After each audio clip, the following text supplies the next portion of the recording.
Hello student, কেমন আছো তোমরা সবাই? আর তো মাত্র হাতে গোনা দিন, কয়েকদিন তো আমরা পেয়ে গেছি টেস্ট পেপার পর্ষদের। এবং তোমরা জানো পর্ষদে যে টেস্ট পেপার রয়েছে সেই টেস্ট পেপারে তোমাদের উত্তরগুলি দেওয়া রয়েছে এমসিকিউ এবং বিভিন্ন শর্ট কোশ্চেনে। তবুও তোমরা এই ভিডিওর মাধ্যমে জিনিসগুলো মিলিয়ে নেবে এবং কেন উত্তরটা হলো বা এই উত্তরটা কী জন্য হচ্ছে বা এখান থেকে আর কী ধরনের প্রশ্ন আসতে পারে সেই রিলেটেড প্রশ্নগুলো আমি বলবো। অবশ্যই মন দিয়ে ভিডিওটা দেখবে, কোথাও স্কিপ করবে না। আর ভিডিওটা যদি ভালো লাগে সঙ্গে শেয়ার করবে এবং বন্ধুদের সঙ্গে পাঠিয়ে দেওয়া তো তোমাদেরও একটা দায়িত্ব, তাই না? সবাই যাতে জানতে পারে। লাইক করবে এবং কমেন্টে লিখবে যে কি কি জিনিস তোমাদের আর দরকার, কোন বিষয়গুলো তোমাদের মনে হচ্ছে যে আরেকটু করলে ক্লিয়ার হয়ে যাবে, সেইগুলো অবশ্যই দরকার, এগুলো দেখবে। চলো পথ শুরু করি। দেখতে পাচ্ছ পর্ষদের টেস্ট পেপারের প্রথম এটা পার্ট, এই রয়েছে প্রশ্নগুলো। দেখো কিভাবে এগুলোর সলভ করা যায় এবং কেন হচ্ছে উত্তর আমি মিলিয়ে দেখে নেবে তোমাদের সঙ্গে। বিকল্পগুলি থেকে সঠিক উত্তরটি নির্বাচন করে সেটি পূর্ণ বাক্যে লেখো। প্রথম প্রশ্ন কি দিয়ে দেওয়া রয়েছে? হিমরেখা যে জলবায়ু অঞ্চলে সমুদ্র তলে অবস্থান করে। হিমরেখা যে, দেখো হিমরেখা সাগর হবে না আর মৌসুমী হবে না, এই দুটোর সঙ্গে সম্পর্কিত নয়। রইল দুটো, কারণ দুটো সব থেকে বেশি তাড়াতাড়ি করে ভুল হয়ে যায়, মেরু নাকি মরু। বুঝা গেছে? কোন অঞ্চলে? মেরু অঞ্চলে হয় কেন? মেরু অঞ্চলে সূর্যরশ্মি বাঁকা ভাবে পড়ে, বাঁকা বলতে তির্যক ভাবে পড়ে। বুঝা গেছে? তাহলে সেখানে কি হয়? জায়গাটা কম উষ্ণ হয়, সেই জায়গাটা কম উষ্ণ, তাহলে উষ্ণতার সঙ্গেও সম্পর্কিত। আমাদের অ্যান্সার কি হয়ে যাবে? এটার উত্তর হয়ে যাবে মেরু। এটার উত্তর কি হয়ে যাবে? মেরু। ঠিক আছে, আচ্ছা মিলিয়ে নিয়েছো তোমরা, মিলাতে থাকো। বায়ুর গতিপথের সঙ্গে সিপ বালিয়াড়ির অবস্থান কিরূপ? বায়ুর গতিপথের সঙ্গে সিপ বালিয়াড়ির অবস্থান কিরূপ? সিপ শব্দের অর্থ কি? সিপ শব্দের অর্থ কি? সিপ শব্দের অর্থ হচ্ছে তলোয়ার। সিপ শব্দের অর্থ কি? তলোয়ার বা তরবারি। আমি এখানে লিখে রাখছি, দেখো।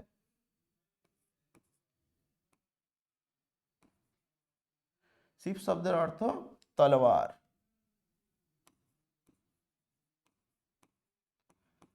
হয়েছে? তো বালিগুলো কেমন থাকে? সিপ বালিয়াড়িগুলো এরকম লম্বালম্বি তরোয়ালের মতন বিন্যস্ত থাকে, এরকম এরকম সিপ বালিয়াড়িগুলো লম্বালম্বি বিন্যস্ত থাকে। তাহলে বায়ু যেদিকে যায় সেই পথেই সমান্তরালভাবে বিন্যস্ত থাকে। কিরকম থাকে? বায়ু যেদিকে যায় সেই পথেই সমান্তরালভাবে বিন্যস্ত থাকে এই জিনিসগুলো বায়ুর গতিপথের সঙ্গে। তাহলে বায়ুর গতিপথের সঙ্গে সিপ বা তলোয়ারগুলো কিভাবে থাকে? সমান্তরালভাবে থাকে। তাহলে কি হয়ে যাবে? আমাদের সমান্তরাল, এটার উত্তর হয়ে যাবে।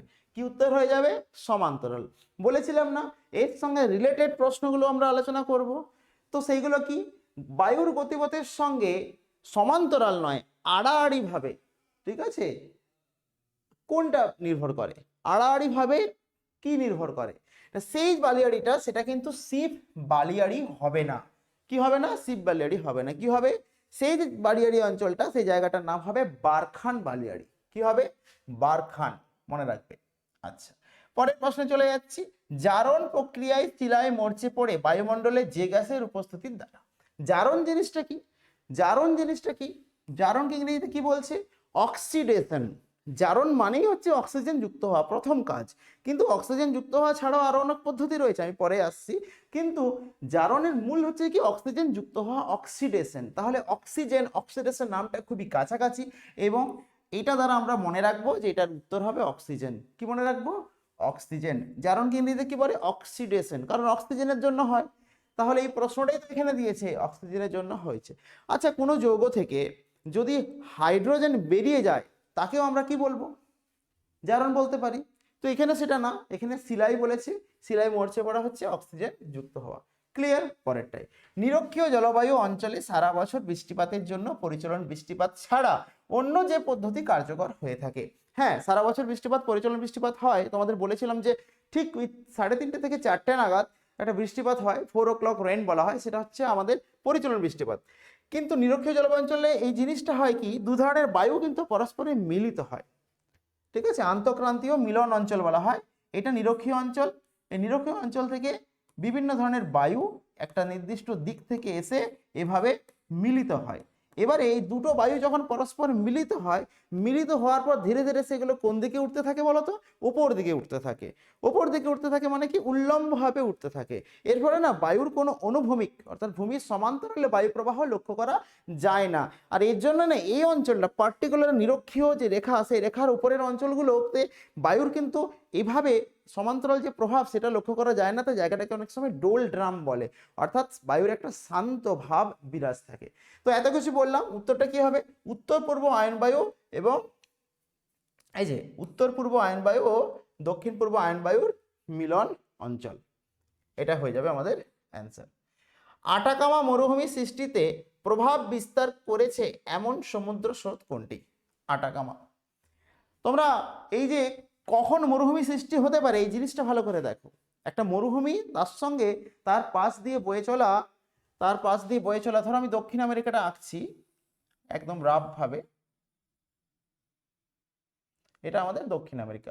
দক্ষিণ আমেরিকার এই নিচ দিয়ে একটা স্রোত বয়ে গেছে, এটা কিন্তু দক্ষিণ আমেরিকা কেন, পৃথিবীর এই নিচ অঞ্চল দিয়ে বয়ে গেছে, এটাকে বলা হয় এই যে এটা হচ্ছে কুমেরু স্রোত। এই কুমেরু স্রোতের একটি শাখা এই দক্ষিণ আমেরিকার নিচে একটা অন্তরীপ আছে, তার নাম হচ্ছে কি বলতো? হর্ন অন্তরীপ। এইখানে না বাধা পায়। এই হর্ন অন্তরীপ যতটা আমরা উপর থেকে দেখতে পাই, জলের তলায় কিন্তু এর বিস্তার আর একটু বেশি। তাহলে এখান থেকে সেটা কিন্তু বেঁকে যায়, শুধু যে বাধা পেয়ে তা নয়, বায়ুর প্রভাবেও বেঁকে যায়। বেঁকে গিয়ে ও কিন্তু সোজা এদিকে যেতে থাকে। এই যে স্রোতটা, এই স্রোতটা হচ্ছে যে কুমেরু স্রোতেরই একটা শাখা। কোন স্রোতের বললাম? কুমেরু স্রোতেরই হচ্ছে একটা শাখা। এই কুমেরু স্রোতের মানে শীতল কনকনে ঠান্ডা স্রোত। এই শীতল স্রোত কি হয়? এইভাবে দক্ষিণ আমেরিকার এই উপকূলের পাশ দিয়ে, এটাকে বলা হয় উত্তর দিক, এটা দক্ষিণ দিক, এদিকটা হচ্ছে পূর্ব দিক, এদিকটা হচ্ছে পশ্চিম দিক। তাহলে পশ্চিম উপকূল ধরে ধরে সে কিন্তু এগোতে থাকে। তাহলে এই স্রোতটা কি বলতো? ঠান্ডা শীতল স্রোত। কি স্রোত? শীতল স্রোত। আর এই শীতল স্রোতে কি হয়? ঠান্ডা এই হাওয়া দিচ্ছে, তোমাদের ঠোঁট ফেটে যায় না? কি জন্য ফেটে যায়? শীতল বায়ুতে জলীয় বাষ্পটা কম থাকে, সে তোমার ঠোঁট থেকে চুপি চুপি জল চুরি করে নিচ্ছে, জলীয় বাষ্প সে চুরি করে নিচ্ছে, তার ফলে তোমার ঠোঁট কিন্তু ফেটে যাচ্ছে। তাহলে একবার ভেবে দেখো, এইটা যদি একটা মানুষ হয়, তাহলে এর পাশ দিয়ে যদি শীতল স্রোত বয়ে যায়, তাহলে এখান থেকে কি সে নেবে বলতো? জলীয় বাষ্প নিয়ে নেবে। জলীয় বাষ্প নিয়ে নিলে জায়গাটা কি হয়ে যাবে? রুক্ষ শুষ্ক হয়ে যাবে। কিরকম হয়ে যাবে? বৃষ্টি হবে না এমন একটা জায়গা হয়ে যাবে। শীতল স্রোত বয়ে গেলে মরুভূমি জায়গা হয়ে যায়। তাহলে আটাকামা মরুভূমি, হামবোল্ট স্রোত, কি কি আছে? হামবোল্ট স্রোত, ক্যানারি আছে, লাব্রাডর আছে, আর বেঙ্গুওয়ালা আছে, তাই না? তাহলে কি হবে? এখানে এই দুটোকে প্রথমে বাদ দাও, ল্যাব্রাডর আর ক্যানারি স্রোত দুটোকে বাদ দিয়ে দাও। দুটোকে বাদ দিলে কি স্রোত পড়ে রয়েছে? বেঙ্গুয়েলা আর হামবোল্ট। বলো তো দুটো স্রোতের কি নাম? ঝটপট বলো, ওই দুটো স্রোতের কি নাম? এই যে স্রোতটা এখানে বয়ে গেছে, হামবোল্ট স্রোত, একদম ঠিক, তাই না? আচ্ছা, চলে আসছি পরেরটায়। অমাবস্যা তিথিতে প্রবল ভরা কোটাল হয় নিচের কোন অবস্থানের জন্য? নিচের কোন অবস্থানের জন্য হয়? এখানে অনেকগুলো অপশন দিয়েছে, একটা দিয়েছে সিজিগি পেরিজি, তারপর আবার সিজিগি অ্যাপোজি, সিজিগি আর পেরিজি। অর্থাৎ তোমাকে কিন্তু যেমন করে হোক কনফিউজ করার চেষ্টা করেছে, যে তুমি যাতে ভুল করতে পারো, কিন্তু তুমি তো জেনে নিয়েছো ভুল করবে না। তাহলে সিজিগির সঙ্গে পেরিজি এরকম ব্যাপারটা হবে না। পেরিজিকে আমি একাধিকবার বলেছি, এবিটিএ টেস্ট পেপার যখন করাচ্ছি তোমাদের কিন্তু এবিটিএ টেস্ট পেপার ওদিকে চলতে থাকবে, সঙ্গে এটাও চলবে। ওই ভিডিওগুলো একবার দেখে নেবে আগে, পরিপূর্ণ বারবার করে বোঝানো আছে, ছবি দিয়েও বোঝানো রয়েছে। তো এটা সরাসরি হয়ে যাবে সিজিগি। কি অ্যান্সার হয়ে যাবে? সিজিগি। সিজিগির যে প্রথম অক্ষর দন্তেশ্ব, এটার সঙ্গে রিলেট করে মনে রাখবে সংযোগ। কি মনে থাকবে? মনে রাখবে সংযোগ। সংযোগ, বোঝা গেছে? কি মনে রাখবে? সংযোগ। সংযোগ কি জন্য হয়? হ্যাঁ, এই সিজিগি কি হচ্ছে? সংযোগ। কার সঙ্গে কার সংযোগ? সূর্য, পৃথিবী, চন্দ্র। এর জন্যই কিন্তু ভরা কোটাল বা ভয়াবহ কোটাল বা ইয়েটা হয়, ঠিক আছে? তারপরে প্লাস্টিকের পুরনো বোতলে গাছ লাগানো হলে তা বর্জ্য ব্যবস্থাপনার কোন নীতির অনুসরণ করাকে নির্দেশ করে? প্লাস্টিকের পুরনো বোতল আমাদের কোনো কাজে লাগে না, এদিক ওদিক ফেলে টেলে দিই। তো ফেলে দিয়ে জিনিসটা পুনরায় আমি রিইউজ করছি, পুনরায় ব্যবহার করছি, পুনর্ব্যবহার হবে, রিইউজ, পুনরায় ব্যবহার করছি। অবশ্যই কমেন্ট করে বলবে তুমি এরকম ফেলে দেওয়া কোন জিনিসকে পুনরায় আবার কাজে লাগিয়েছো, একটু বলবে। দেখতে চায় সত্যিকারের শিক্ষাটা হচ্ছে কিনা, তাই না? এই জিনিসগুলো পড়ে যদি তোমার সত্যিকারের জিনিসটা না করো, তাহলে শুধুমাত্র বইয়ের পড়া পড়ে তো লাভ হবে না। ভারতের কোন, এটা হয়ে গেল, ভারতের কোন রাজ্যে গেলে ম্যানগ্রোভ অরণ্য দেখতে পাবে? এই যে ম্যানগ্রোভ কোথায় জন্মায় বলো তো? এর এর পছন্দের জায়গা কোনটা? লবণাক্ত মাটি, নোনা মাটি, সমুদ্রের ধারে থাকবে। সমুদ্রের ধারে নোনা মাটি বেশি পাওয়া যায়। সমুদ্রের ধারে কোন জায়গাগুলো? সিকিম মোটেই না, এই তো পাহাড় পার্বত্য অঞ্চল। হ্যাঁ, বেড়াতে গেলে বরফ পড়বে এই সময়। তেলেঙ্গানা তো নতুন তৈরি হওয়া জায়গা, এটাও মাঝের দিকের জায়গা। মধ্যপ্রদেশ তো নামেই মধ্যপ্রদেশ, মাঝখানের অঞ্চল। তাহলে তিনটে যখন হবে না, অবশ্যই সমুদ্রের ধারের জায়গাটার নাম কি? গোয়া। গোয়াতে তুমি অল্প হলেও দেখতে পাবে, আমাদের সুন্দরবনের মতন এতটা দেখতে কিন্তু পাবে না। চলে আসি পরেরটাই। এখন বলো স্যার এর থেকে রিলেটেড প্রশ্ন কিভাবে বললেন? বলবেন যে দেখো ভারতের কোন রাজ্যে ম্যানগ্রোভ অরণ্য, তোমাদের একটা তালিকা তৈরি করবে। তালিকা দ্বারা কিন্তু সহজে না এক নজরে সব জিনিস দেখতে পাওয়া যায়। বোঝা গেছে? তালিকা কিন্তু তৈরি করতেই হবে। বিভিন্ন ধরনের উদ্ভিদের নামগুলো ক্যাটাগরিগুলো লিখবে। কিরকম? যেমন ধরো ম্যানগ্রোভ অরণ্য একটা হয়ে গেল ক্যাটাগরি, চিরহরিত অরণ্য, ক্রান্তীয় অরণ্য, এরকম পরপর যে অরণ্যের ক্যাটাগরি আছে সেই ক্যাটাগরিগুলো লিখবে। লেখা হয়ে গেল এইদিকে। ঠিক তার পাশে পাশে আছে কোন জায়গাগুলোতে এই জিনিসটা দেখতে পাওয়া যায়। যেমন ম্যানগ্রোভ হচ্ছে সমুদ্রের ধারে, দু একটা জায়গার নাম লিখে একটা তালিকা তৈরি করলে। হ্যাঁ, এরকম করে প্রথম থেকে শুরু করবে। চিরহরিত, চিরহরিত কোন কোন জায়গায় ভারতে দেখতে পাওয়া যায়? পর্ণমোচী উদ্ভিদ কখন কখন দেখতে পাওয়া যায়? কাঁটা জাতীয় গাছ, ক্যাকটাস কোথায় কোথায় দেখতে পাওয়া যায়? এরকম একটা তালিকা তৈরি করবে। সেখান থেকে কিন্তু তুমি নাম্বার পাবেই পাবে। কোনো মানে নেই, কোনো শিক্ষক কোনোদিনও বলবেন না যে এই প্রশ্নটাই কর, এটাই তোমার কাজ পরীক্ষায় পড়বে। এটা হয় না এরকম। তুমি তালিকা তৈরি করবে, তুমি সব পাবে। ধোঁয়াধার, এখানে ধার লিখেছে তো অনেক সময় ধর থাকে। ধোঁয়াধার জলপ্রপাত দেখা যায় কোন নদীতে? বিদস্তা, কৃষ্ণা, চম্বল, নর্মদা। ধোঁয়াধার জলপ্রপাত তাহলে কি হয়ে যাবে? নর্মদা। বলবি স্যার এইগুলো বড় গুলিয়ে যায়, এগুলো মনে রাখতে পারি না, একটা করি তো একটা ভুলি। অনেক একদম একদম আমার কথার সঙ্গে রিলেট হয়ে যাবে অনেকগুলো। হ্যাঁ স্যার ঠিক বলেছেন, একটা করি একটা ভুলি। জানি না তা নয়, জানি, পরীক্ষার হলে ঠিক ভুলটাই করি। কেন হয় এরকম? দুটো কারণে। তুমি প্র্যাকটিস করবে, প্রচুর এক্সাম দেবে, অবশ্যই এই সময় এক্সাম দেওয়ার সময় নিজে নিজেকে এক্সাম দেবে, না হলে টাইম ধরে দেবে। কখনোই 3 ঘন্টা সময় নেবে না, 2 ঘন্টা 30 মিনিটে প্র্যাকটিস করবে, করতে তোমাকে হবেই। কারণ এক্সাম হলে গিয়ে তুমি তোমার এই অসুবিধাগুলো পাবে। দেখো এক্সামিনার তোমার খাতা দেখবেন, সাইন করবেন, তোমাকে ওই প্রত্যেকটা সিটে নাম, রোল নাম্বার, অ্যাডমিট নাম্বার, যে নাম্বারগুলো আছে সমস্ত কিছু লিখতে হবে, মার্জিন টানতে হবে, সেগুলো কিন্তু সময়ের মধ্যে ইনক্লুডেড। তুমি ভাবছো 3 ঘন্টা সময় পাবে, পরীক্ষা এদিক ওদিক থেকে যেমন করে হোক সময় চলে যায়। তার জন্য প্র্যাকটিস যদি তুমি 2.5 ঘন্টায় করো, ওইখানে গিয়ে 3 ঘন্টায় বাল্লে বাল্লে করে দিয়ে দেবে পরীক্ষা। তাহলে কি হবে? ধোঁয়াধা জলপ্রপাত নর্মদা হবে। এখান থেকে কি করবে? তুমি না কতগুলো জলপ্রপাতের লিস্ট করবে, বেশি না, তোমার সিলেবাসে থাকা 10টা, ঠিক আছে? 10টা লিস্ট করবে, আমি বলার আগে করবে। আমিও সময় পেলে অবশ্যই বানিয়ে দেবো লিস্টটা। যদি তোমরা কমেন্টে বলো স্যার বানিয়ে দিন, তবে আমি বানিয়ে দেবো, তোমাদের আগ্রহ দেখবো, বানিয়ে দেবো। ওখানে জলপ্রপাতগুলো থাকবে, পাশে নদীর নাম থাকবে, যে এই জলপ্রপাত এই নদীতে দেখতে পাওয়া যায়। এভাবে তোমরা তালিকা করবে, এক নজরে তুমি চট করে পরীক্ষার আগে রিভাইজ করতে পারবে। ধরো পরীক্ষার আর 2 দিন আছে, সেই সময় তুমি পাতা উল্টে কিন্তু রিভাইজ করতে পারবে, তোমার ডায়েরি করবে।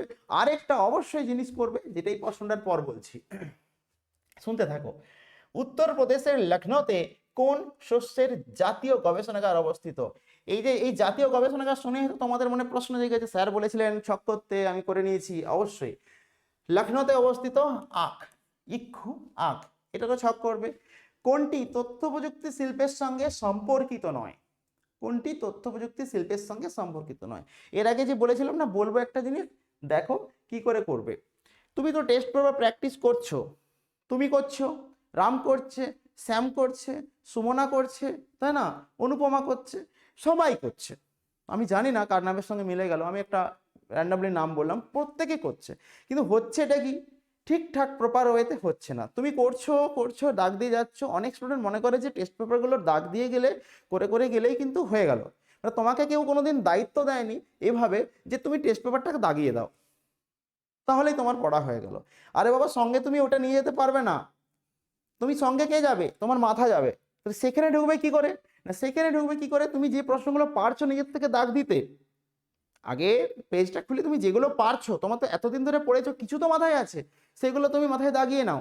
ঠিক আছে, যেগুলো পারলে না সেগুলো একটা ডায়েরিতে না লিখে রাখো, যে এই প্রশ্নগুলো করতে গিয়ে না আমি হোঁচট খেয়েছিলাম। ঠিক আছে, এই হোঁচট খাওয়া প্রশ্নগুলো ডায়েরিতে লিখে তার উত্তরগুলো লেখো। তুমি যখন রিভাইজ করবে সেই হোঁচট খাওয়া প্রশ্নগুলো, ওইগুলো তো পারবেই, যেগুলো পেরেছো তুমি পেরেইছো, ঠিক আছে, এগুলো আবার একবার দেখে নেবে। কিন্তু যেগুলো হোঁচট খেয়েছিলে, যেগুলো আটকে গিয়েছিলে, পারোনি, সেগুলোকে আরেকবার ধরে উল্টিয়ে উল্টিয়ে দেখতে পাবে। বোঝা গেছে?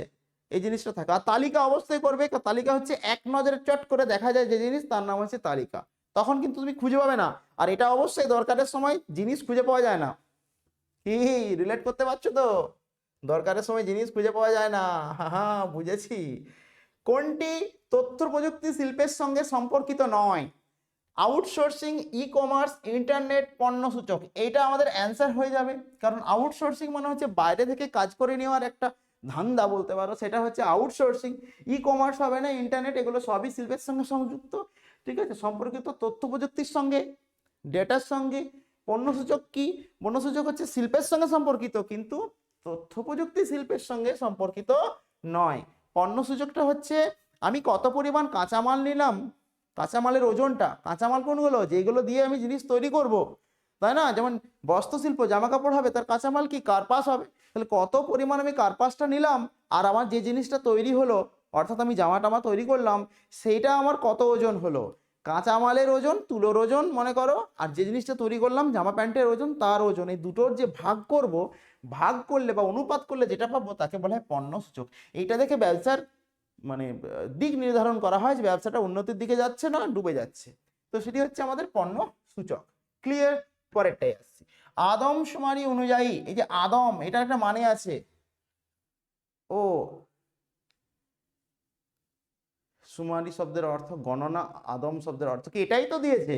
ওরে বাবা, যেগুলো বলি দেখো ঘুরিয়ে ফিরিয়ে সেগুলোই দিয়েছে। আমি তাহলে দেখলাম আদম শব্দ দুটি আদম ও সুমারি নিয়ে গঠিত। সুমারি শব্দের অর্থ যদি গোনা হয়, আদম শব্দের অর্থ কি? লোক, মানুষ, জন, তাই না? ঠিক আছে, আদম শব্দের অর্থ মানুষ। ঠিক আছে, এটা অর্থ কি হবে? মানুষ। আচ্ছা, উত্তর দক্ষিণ ও পূর্ব পশ্চিম করিডোর মিলিত হয়েছে। মিলিয়ে নিচ্ছ তো? উত্তরপ্রদেশের ঝাঁসি, তাই না? উপর দিক থেকে সরাসরি একটি রাস্তা, কোথায় থেকে? একেবারে শ্রীনগর থেকে। কোথায়? কন্যাকুমারী, কন্যাকুমারী। আচ্ছা, যাই হোক, বেশি কিছু করছি না। দেখুন লাইন একটা উপর থেকে একবারে নিচ পর্যন্ত, আর এদিক থেকে এদিক পর্যন্ত একটা লাইন গেছে, অর্থাৎ পশ্চিম থেকে পূর্ব একটা করিডর। দুটো করিডর মিলিত হয়েছে কোথায়? লখনৌতে। আমি আগের পেজে বলেছিলাম, যারা এবিটি পেজগুলো পড়ছো দেখে আসবে ভিডিও, যে ওখানে দারুণ করে বোঝানো আছে। ভূ বৈচিত্র্য সূচক মানচিত্রে ডিগ্রি সিটের সূচক সংখ্যা কোনটি?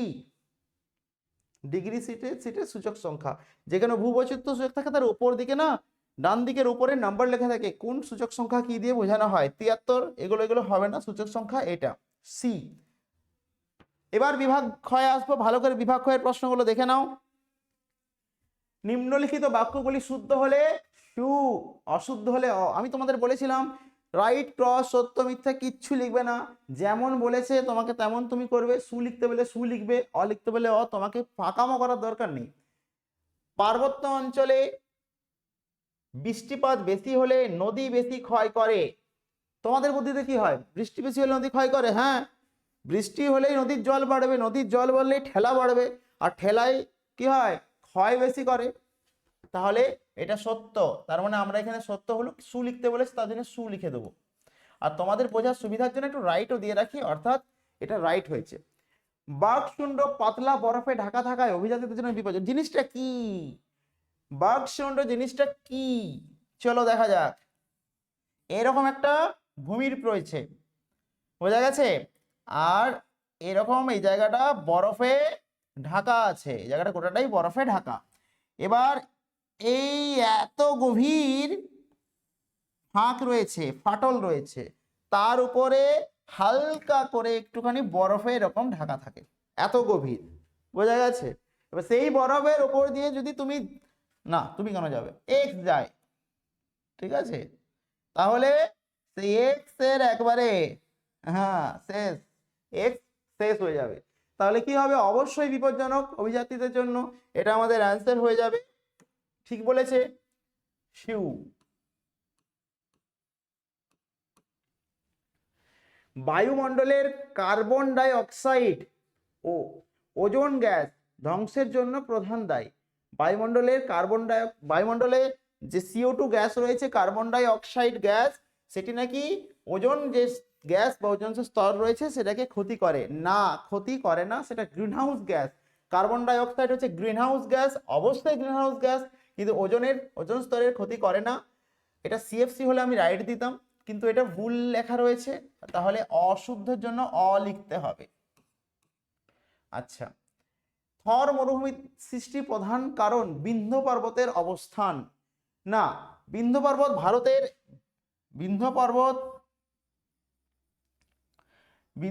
ভারতের এই জায়গাতে অবস্থিত। এই জায়গা বলতে একদম মাঝখানটা আধখানা চাঁদের মতন করে অবস্থিত, এই জায়গাটায় আধখানা চাঁদের মতন করে।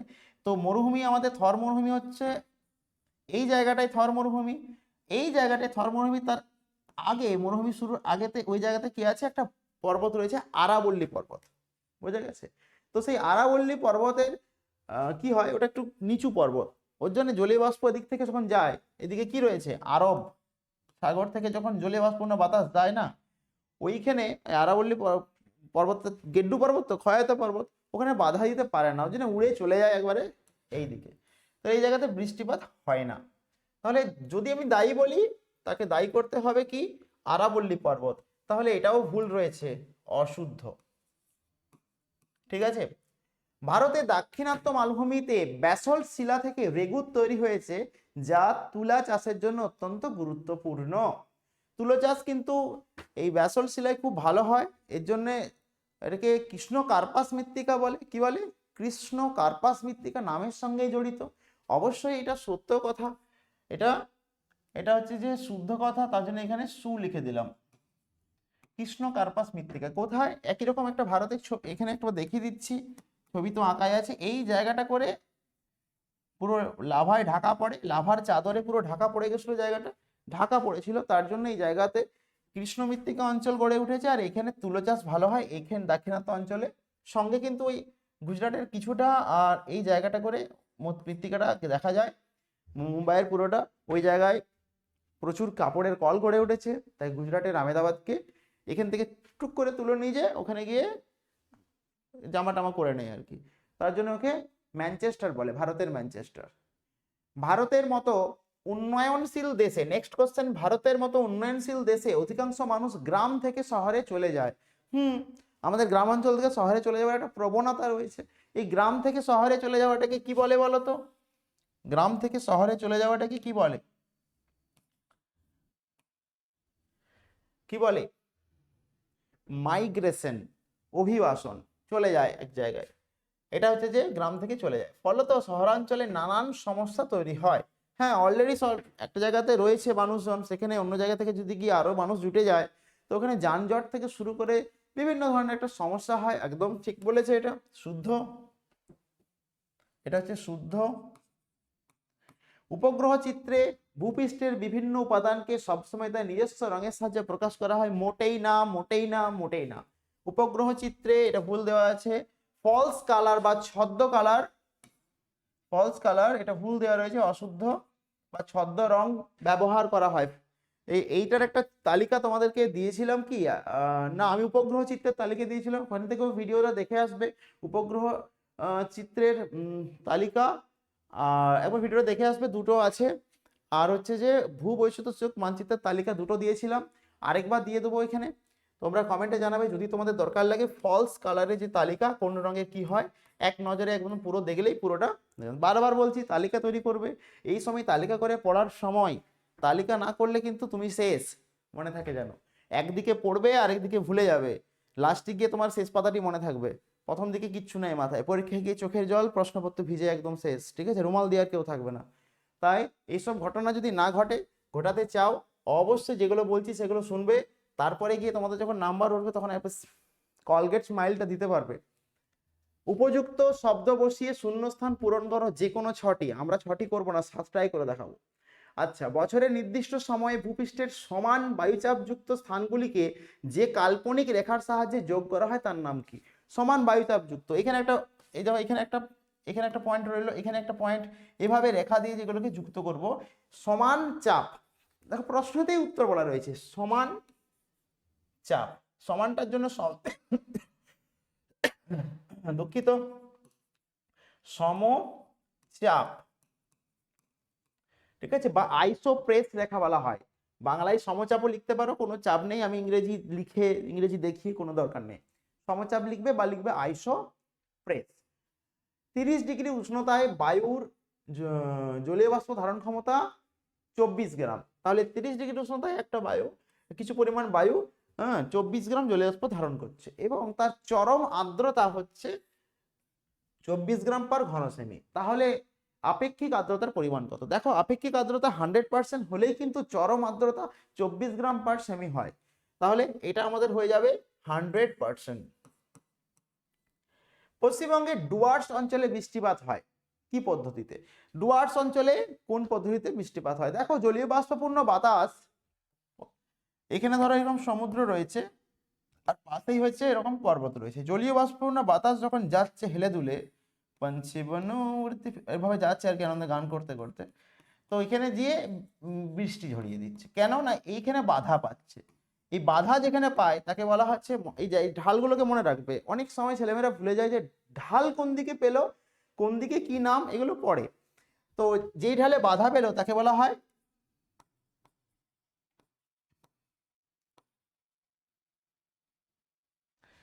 প্রতিবাদ।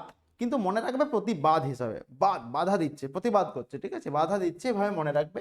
আর যখন এই মেঘ এদিকে যায় তখন মেঘে আর কি থাকে না বলতো? জলীয় বাষ্প থাকে না। একটু আগে বললাম জলীয় বাষ্প হচ্ছে বৃষ্টির প্রধান কারণ, মূল কারণ। এখানে তখন আর বৃষ্টি ঘটাতে পারে না, হয় না বৃষ্টি, 1-2 ফোঁটা করে হয়। তাহলে এই জায়গাটাকে কি বলে? বৃষ্টি ছাই অঞ্চল।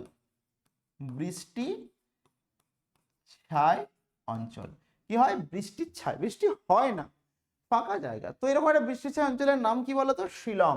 এগুলো মনে রাখবে, শিলং। এগুলোই রিলেটেড প্রশ্ন, এর সঙ্গে কানেক্ট করে করে পড়ে। তো আমাদের উত্তরে আসি, শৈলতক্ষেপ বৃষ্টি হবে। এই ধরনের বৃষ্টিপাতকে কি বলে? শৈলতক্ষেপ বৃষ্টিপাত অঞ্চল।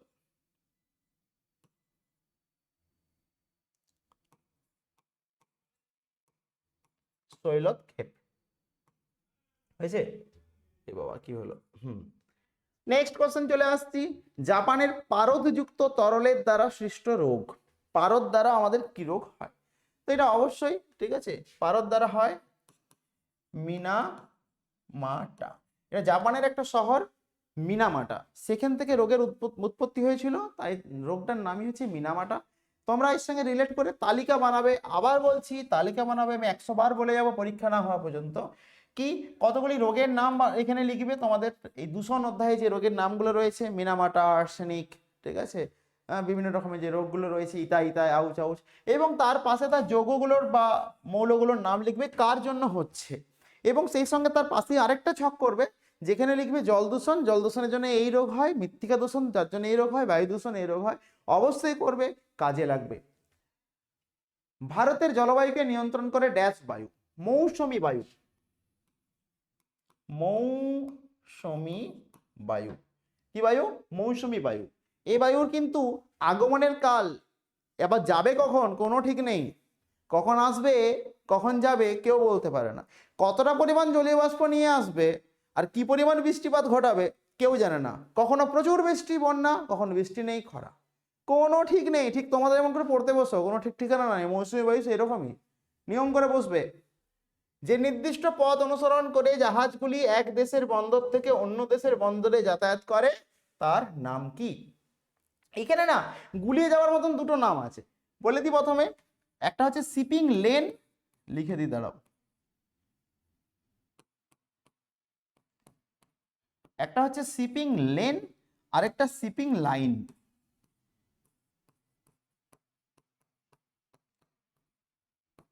Shipping line.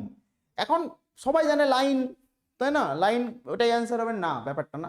শিপিং লেন এটা হবে যে নির্দিষ্ট পথ, এটা হবে লেন। পথ বলতে লেন বোঝাচ্ছে। Shipping lane.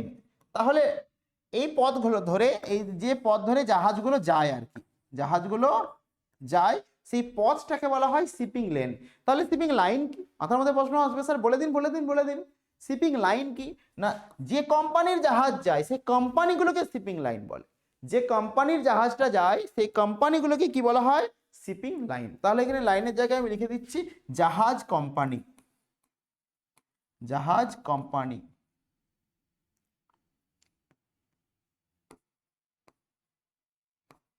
জাহাজ কোম্পানি।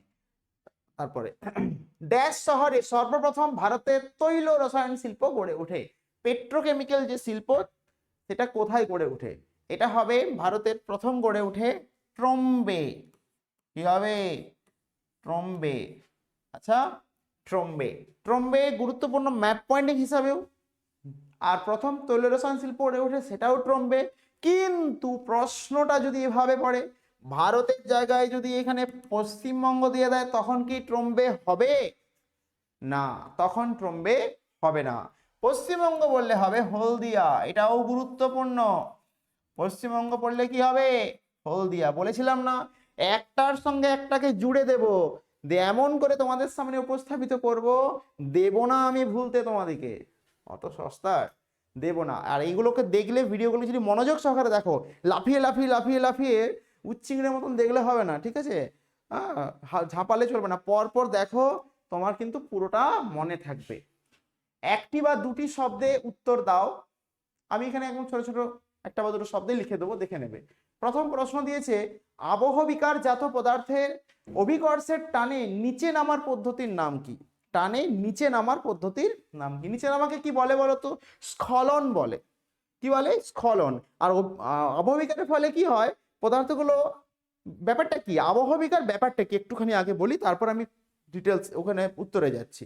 আবহবিকার হচ্ছে যখন প্রকৃতির কারণে বা আবহাওয়ার কারণে কোনো একটা জায়গা খুব বেশি উষ্ণ হয়ে গেল, তাহলে উষ্ণতে কি হয়? বড় হয় শিলাগুলো, বা ভিন্ন জায়গাটা কি হয়? বেড়ে যায় তুলনামূলক। আবার শীতে বা বলতে পারো রাতের বেলাতে কি হয়? সংকুচিত হয়। দিনের বেলায় প্রসারিত হয়, রাতের বেলায় সংকুচিত হয়। এইভাবে প্রসারিত মানে টানা হিচড়া, ঠিক আছে, এরকম টানাটুনি করার ফলে কি হচ্ছে? শিলার গা থেকে তার খোলাগুলো না ছেড়ে যায়, যে পেঁয়াজের যেমন খোসা ছাড়ে সেরকম খোসার মতন ছেড়ে যায়, যদি সেটা একই জাতীয় শিলা থাকে। এবারে একে স্বল্পমোচন বলে। কিন্তু মুশকিলটা হয় চারিদিক থেকে যদি টানতে থাকে, যদি ধরো একটা শিলার ভিতরে লোহা দিয়ে উপাদানও রয়েছে, অন্যান্য বিভিন্ন উপাদান, ম্যাঙ্গানিজ রয়েছে, বিভিন্ন রকমের উপাদান রয়েছে, তার ফলে কি হয়? কোনোটা একদিকে এতটা বাড়ছে, কোনোটা কম বাড়ছে, কোনোটা বেশি বাড়ছে, চারিদিকে একদম একটা কি হয়? টান তৈরি হয়, বিভিন্ন দিকে টান তৈরি হয়, ফলে শিলা কিন্তু ফেটে যায়। বন্দুক থেকে গুলি ছোড়ার শব্দের মতন করে ফেটে যায়। একে বলে ক্ষুদ্র কণা বিচূর্ণীভবন বা ক্ষুদ্র কণা বিসরণ। ঠিক আছে, শিলা ফেটে যাচ্ছে। নামগুলোকে না একটুখানি দেখবে, তাহলেই পারবে। কিন্তু এখানে অত সব বলেনি, বলেছে ওই যে ফেটে গেল, ফেটে গিয়ে কোথায় পড়ে থাকে? ওইখানেই পড়ে থাকে। এবারে একসঙ্গে যখন নিচে নামে এগুলো গড়িয়ে গড়িয়ে অভিকর্ষ টানে, তখন বলা হয় পুঞ্জস্খলন। কি বলা হয়? পুঞ্জস্খলন। হয়েছে, মানে নিচে নেমে গেল, আর কিচ্ছু না। কোনো একদিনে 24 ঘন্টার সর্বোচ্চ তাপমাত্রা, পরের প্রশ্নতে আসছি, কোনো একদিনের 24 ঘন্টার সর্বোচ্চ তাপমাত্রা 42 ডিগ্রি সেন্টিগ্রেড আর সর্বনিম্ন তাপমাত্রা 25 ডিগ্রি সেন্টিগ্রেড হলে উষ্ণতার প্রসর কত? লেন্থ কত? উষ্ণতার প্রসর মানে হচ্ছে লেন্থটা কত, কত থেকে কত পর্যন্ত। তাহলে আমরা বিয়োগ করে দেবো 42 আর 25, এটাকে বিয়োগ করবে, তাহলেই তোমার কিন্তু অ্যান্সার চলে আসবে, তাই না? কি হবে? তোমার অ্যান্সার চলে আসবে 42 আর 25 করে দাও বেও, দেখো অ্যান্সার আসছে কত? 17 ডিগ্রি সি সেন্টিগ্রেড। তো এটা আমাদের অ্যান্সার হয়ে গেল। এখানে লিখে দিই, কোন মেঘ থেকে বজ্র বিদ্যুৎ সহ বৃষ্টিপাত হয়? সব মেঘে বৃষ্টি হয় না। হয় কি? সব দিন মেঘ করলে কি জল হয়, বৃষ্টি হয়? হয় না। কোন মেঘে বৃষ্টি হবেই হবে। আকাশের দিকে তাকিয়ে যদি মেঘ না চিনতে পারো, তাহলে আর করলে কি? আকাশের দিকে তাকিয়ে মেঘ চিনতে হবে, দেখেই বলে দেবে এই আজকে বৃষ্টি হবে না, বলতে পারবে, তুমিও পারবে, মেঘ যদি চিনে থাকো। তাহলে কোন মেঘ থেকে হয়? এটার এখানে লিখে দিচ্ছি, দাঁড়াও, এই নিচে এখানে লিখে দিচ্ছি এটার অ্যান্সারটা, ওখানে জায়গাটা নেই। কিউমুলো নিম্বাস, কিউমুলো নিম্বাস, এই মেঘে সব থেকে বেশি বৃষ্টিপাত হয় বজ্রপাত সহ, কিউমুলো নিম্বাস, কালো করে মেঘ হয় একেবারে। কোন অঞ্চলে শীতকালে বৃষ্টিপাত হয়? আমাদের এখানে হয় না। আমাদের এখানে মানে কি, আমাদের এই ভারতবর্ষের এদিক করে হয় না, কারণ আমাদের এখানে শীতকালটা শুষ্ক, ঠোঁট ফেটে যায় শীতকালে, একটু আগে বললাম। আর কোন অঞ্চলে কিন্তু জলবায়ু অঞ্চলে শীতকালে বৃষ্টিপাত হয়, গ্রীষ্মকালটা শুষ্ক, তাহলে সেটা হবে ভূমধ্যসাগরীয় কি হবে অঞ্চল। 2.34 ভূমধ্যসাগরীয় অঞ্চল, ভূমধ্যসাগরীয় ভূমধ্যসাগরীয় অঞ্চলে। নেক্সট, বর্জ্য পৃথকীকরণ পদ্ধতি খুব গুরুত্বপূর্ণ, এটার ক্ষেত্রে একটা ছক করবে। কি করবে বলে দিচ্ছি, প্রশ্নটাকে পড়ি। বর্জ্য পৃথকীকরণ পদ্ধতিতে জৈব ভঙ্গুর বর্জ্য কোন রঙের পাত্রে সংগ্রহ করা হয়? এখানে একটা ছক করবে, বিভিন্ন কালারগুলো লিখবে, লাল, সবুজ, নীল, কালো। আমি একটা এবিটি টেস্ট পেপারে এরকম একটা স্লাইডে একবার দেখিয়েছিলাম, এক একটা স্লাইড তোমার কাছে একটা গুরুত্বপূর্ণ ছিল, এক সময় পুরো ভিডিওগুলো প্রথম থেকে মন দিয়ে দেখবে, সেইখানে তুমি একবার করে নেবে, রঙগুলোকে লিখলে এরকম লাল, হলুদ, সবুজ করে, এবং কোনটাতে কোন বর্জ্য পদার্থ নিক্ষেপ করবো সেই বর্জ্য পদার্থগুলোকে নামগুলো লিখে রাখতে হবে, তাই না? জৈব ভঙ্গুর বর্জ্য পদার্থ যেগুলো ভেঙে যায়, মিশে যায়, কি হবে? সবুজ রং। কি হবে? সবুজ রং। ভারতের নবীনতম রাজ্যটির নাম কি? তেলেঙ্গানা।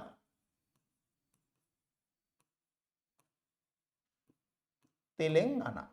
ভারতের একমাত্র জীবন্ত আগ্নেয়গিরি কোন দ্বীপে? একমাত্র মানে ভারতের জীবন্ত আগ্নেয়গিরি ভারতের মূল ভূখণ্ডের মধ্যে নেই।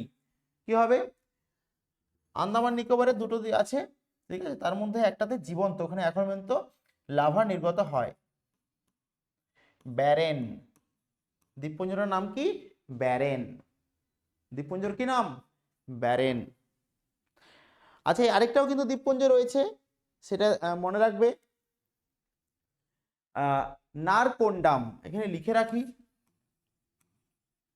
নারকোন্ডাম। এখানে কিন্তু জীবন্ত আগ্নেয়গিরি নেই, আগ্নেয়গিরি আছে, কিন্তু মৃত আগ্নেয়গিরি আছে, মৃত আগ্নেয়গিরি, মৃত আগ্নেয়গিরি। লাস্ট, এটার দাগের প্রশ্ন, 8 দাগের, ইমেল পুরোটা নাম কি? ইমেল কথার পুরো, ই ফর ইলেকট্রনিক, মেল তো লেখাই আছে, ইলেকট্রনিক,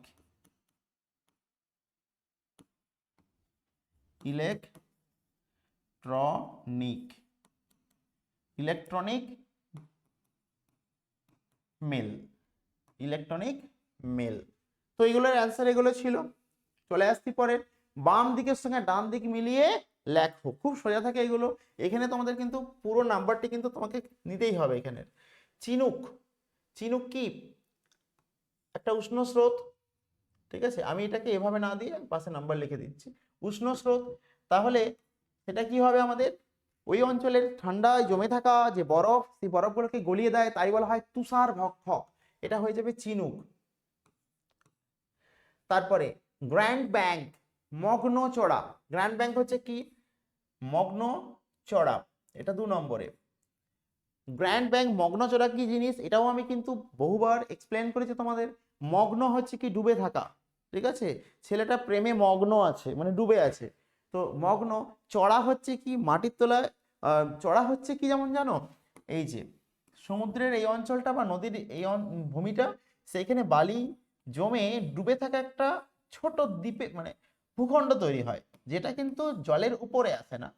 তো সেই অংশটাকে বলা হয় মগ্ন চড়া। বালি জমে তৈরি হয় নদীর, কোথায় হয়? বার্ধক্য পর্যায়ে, মগ্ন চড়া, ডুবে থাকা চড়া। তিব্বত কি হবে? আর রয়েছে সার্ভে অফ ইন্ডিয়া। তিব্বত, ওখানে আমাদের উৎপত্তি স্থল কি? ব্রহ্মপুত্র, তাহলে এটা 3 হয়ে যাবে। আর সার্ভে অফ ইন্ডিয়া, সেটা যেটা পড়ে রইলো ভূবৈচিত্র্য মানচিত্র, সেটা হয়ে যাবে সার্ভে অফ ইন্ডিয়া, তাই না? তোমাদের কাছে শেষে একটা প্রশ্ন করছি, যাওয়ার আগে, শেষ হয়েও হইল না শেষ, সেই প্রশ্নটির উত্তর সবাই দিবে। প্রশ্নটি কি? সার্ভে অফ ইন্ডিয়ার, খুব গুরুত্বপূর্ণ প্রশ্নটা, ইন্ডিয়ার হেডকোয়ার্টার বা সদর দপ্তর কোথায় অবস্থিত? দপ্তর কোথায় অবস্থিত? প্রশ্নটা খুব গুরুত্বপূর্ণ। অবস্থিত, এই প্রশ্নটা তোমাদের জন্য শেষে রইলো, অবশ্যই কমেন্ট করে দেবে। ততক্ষণ দেখতে থাকো আমাদের চ্যানেল, এবং তোমাদের জন্য পরপর ব্যাখ্যামূলকভাবে একদম সুন্দর তোমাদের জন্য 6 কমে নিয়ে আসবো, এরকম ভিডিও আসতে থাকবে। চ্যানেলটাকে লাইক করো, ভিডিওটাকেও লাইক করো, শেয়ার করো, ঠিক আছে? আর কমেন্টে অবশ্যই লিখবে যে আর কি চাই, ঠিক আছে? ততক্ষণের জন্য টাটা।